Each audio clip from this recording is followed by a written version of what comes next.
সুপ্রিয় ছোট্ট সোনামণিরা, তোমাদেরকে আজকে আমি যে বিষয়টি শেখাবো সেটি হলো সংখ্যা রেখা। সংখ্যা রেখা কি, সংখ্যা রেখা কাকে বলে, এই বিষয়টি সম্পর্কে আজকে আমরা জানার চেষ্টা করব। তো চলো আমরা সংখ্যা রেখা সম্পর্কে জানি। এখানে লেখা আছে সংখ্যা রেখায় ক ও খ ধারা কোন সংখ্যা দুটি নির্দেশ করা হয়েছে। কি বলা হয়েছে এখানে? সংখ্যা রেখায়, অর্থাৎ এই যে রেখাটি আমরা দেখতেছি, রেখা মানে হচ্ছে দাগ। এই দাগে আমরা দুইটি অক্ষর দেখতেছি, একটি হচ্ছে ক, একটি হলো খ।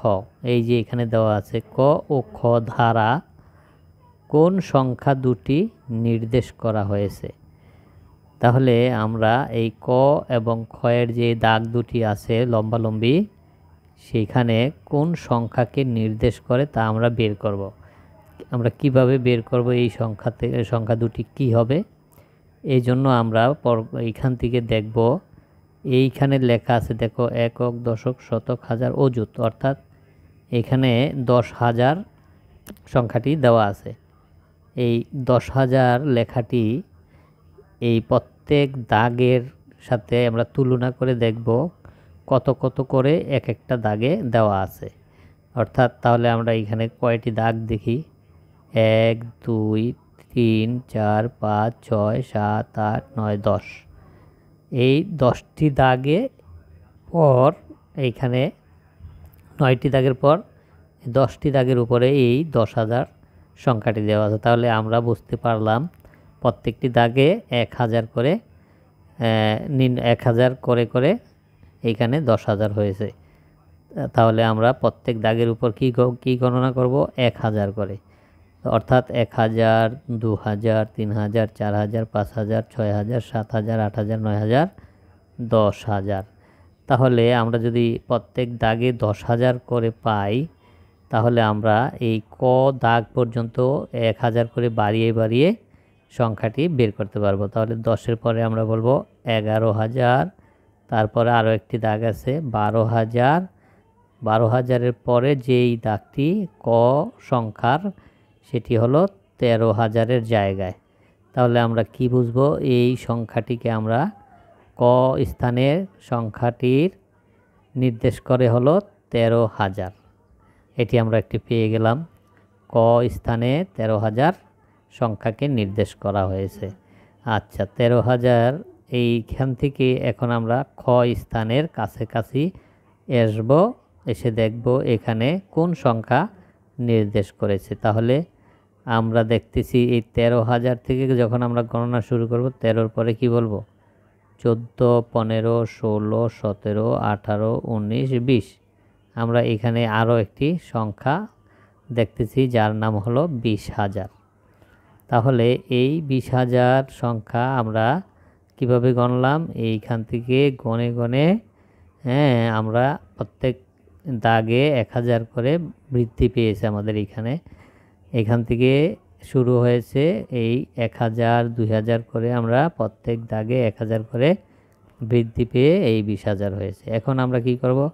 এই 20,000 থেকে আবার 1,000 করে বাড়াবো, বাড়িয়ে খ স্থানের দাগের কাছে এসে দেখব খ স্থানের দাগে কোন সংখ্যা নির্দেশ করেছে। তাহলে আমরা কি এইখান থেকে গণনা আবার শুরু করব। 20-এর পরে বলবো 21, 22, 23, 24, 25, 26,000।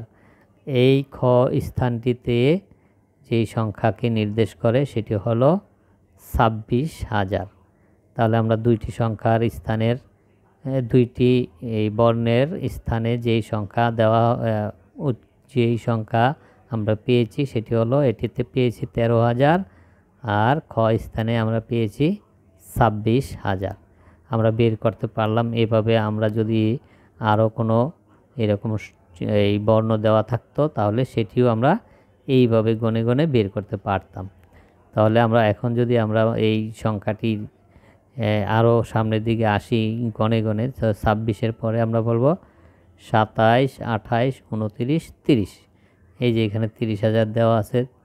এই 30,000 থেকে যদি আবার আমরা গণে এদিকে যাই, তাহলে বলবো 31,000, 32,000, 33,000, 34, 35, 36, 37, 38, 39, 40,000 এইভাবে করে দাগে দাগে আমরা 1,000 করে বৃদ্ধি করব। তো এইখানে নিচের সংখ্যায় কি, নিচের লেখাটিতে আমরা কি লিখেছি পরে দেখি। সংখ্যাক্রম ও সংখ্যার মধ্যকার ছোট বড় তুলনা বোঝানোর জন্য সংখ্যা রেখা খুব দরকার। কি দরকার? ছোট বড় তুলনা বোঝার জন্য আমাদেরকে সংখ্যা রেখা বোঝার জন্য সংখ্যা রেখা খুব দরকার।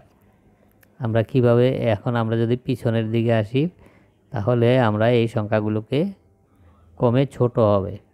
যেমন এইখানে আমরা পেয়েছিলাম 13,000, তারপর যদি আমরা এই সংখ্যার থেকে পিছনে আসি এটা হয়ে যাবে 12, এটা হয়ে যাবে 11, এটা 10, এটা 9, এইভাবে আমরা ছোট করতে পারবো। পরের সংখ্যায় কি, পরের লেখাটিতে আমরা কি দেখতেছি, সংখ্যা রেখার ডান দিক গেলে সংখ্যার মান বাড়ে। কি হয়? আমরা এইখানে দেখি এই যদি ডান দিকে যাই তাহলে এই সংখ্যার মান কি হয়? বাড়ে। হ্যাঁ, তারপর আবার আমাদের প্রতিটি দাগের দূরত্ব সম্পর্কে সচেতন থাকতে হবে। কি করতে হবে? আমাদের প্রতিটি দাগের দূরত্ব সম্পর্কে সচেতন থাকতে হবে। এক একটি দাগ পরিবর্তন হলেই 1,000 করে বৃদ্ধি পায়।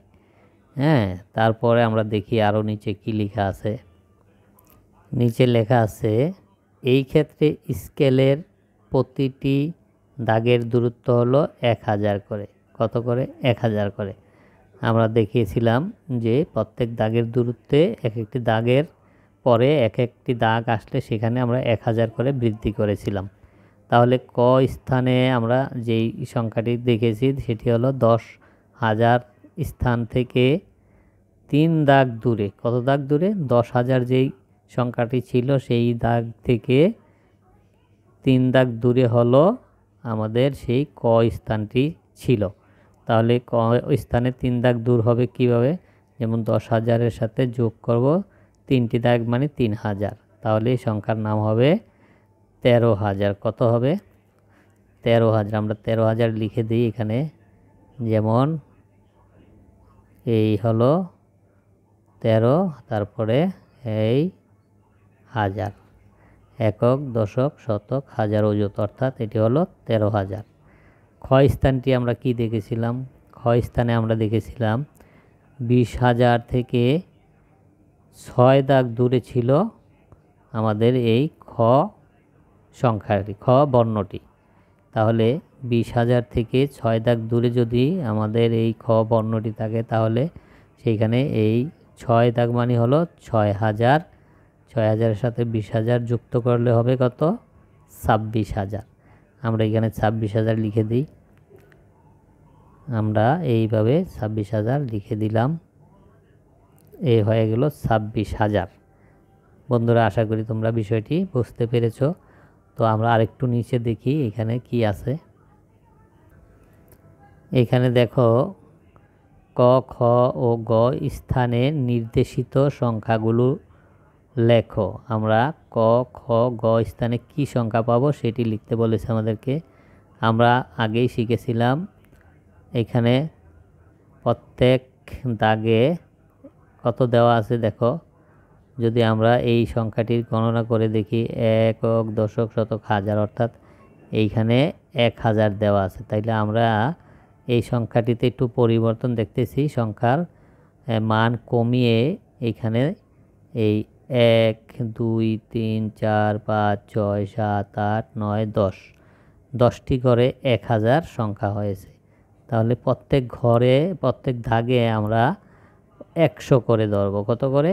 100। উপরেরটিতে আমরা ধরেছিলাম 1,000, আর এইখানের সংখ্যায় তারা 100 করে দিয়েছে, যার কারণে এই সংখ্যাটিতে 1,000 হয়েছে। আমরা যদি এখানে 100, 200, 300, 400, 500, 600, 700, 800, 900, 10 মানে হলো 1,000।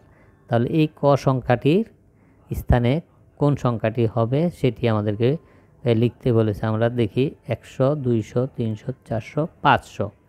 ক সংখ্যার স্থানে হবে 500, আর খ সংখ্যার স্থানে কত হবে আমরা এখান থেকে গণে গেলেই পেয়ে ফেলব।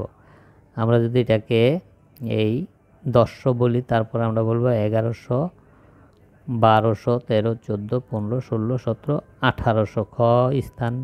খ বর্ণের স্থানটিতে 1800 হবে। তারপরে 18 পরে 19, 20, এই যে এখানে 20 মানে 2000। তারপরের সংখ্যা গয়ে কি হবে, গয়ে কোন সংখ্যা নির্দেশ করবে সেটি আমরা বের করতে পারবো। এইখানে এই 2000-এর পরে একক, দশক, শতক, হাজার, অর্থাৎ 2000-এর পরে আমরা কি করব, 2100 বলবো। কত বলবো, অর্থাৎ 2100, 2200, 2300, 2400, মানে হলো 2400 হলো একত্রে 2400। এই গ স্থানটিতে আমাদের সংখ্যা হবে 2400। তো আমরা এটি কিভাবে বের করব, আমরা প্রথমেই যেই সংখ্যা দেওয়া থাকবে সেটার সাথে দাগগুলোকে তুলনা করে আমরা দেখব এক একটি দাগে কত নির্ণয় করে। তাহলে আমরা এখানে 10টি দাগে যখন 1000 দেখেছি তখন আমরা বুঝতে পেরেছি প্রত্যেক দাগে 100 করে নির্দেশ করেছে। তো 100, 200, 300 করে গণে আমরা 1000 পেয়েছি, অর্থাৎ 1000। তো দ্বিতীয় সংখ্যাটিতে আমরা কিভাবে বের করব সেটি এখন আমাদের দেখার বিষয়। আমরা আগেই দেখে নিই এখানে সংখ্যাটি কত আছে। একক, দশক, শতক, একক, দশক, শতক, হাজার, অযুত, এখানে 10,000। এই সংখ্যাটি হলো 10,000। তাহলে ক এবং খয়ে কোন সংখ্যা নির্দেশ করবে সেটি আমাদের বের করতে হবে। তো এই 10,000 হয়েছে কিভাবে আমরা এখান থেকে দেখি।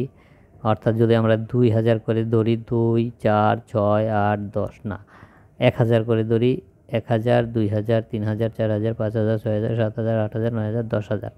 এটিতে যখন 10,000 হয়েছে আমরা বুঝতে পারবো প্রত্যেকটি দাগে 1000 করে নির্দেশ করেছে। তাহলে আমরা 1000 করে গণে ক স্থানে আসব, এসে দেখব যে এই সংখ্যাটিতে এই বর্ণটির নিচে কোন সংখ্যাটি দেওয়া আছে। আমরা দেখি 1000, 2000, 3000, 4000, 5000, 6000, 7000। ক স্থানে আমরা 7000 লিখে দিব। তারপর খ স্থানে আমরা লিখে দিব কত, 10,000 থেকে গণে গেলে 1000 করে বৃদ্ধি পাবে, 11, 12, 13,000।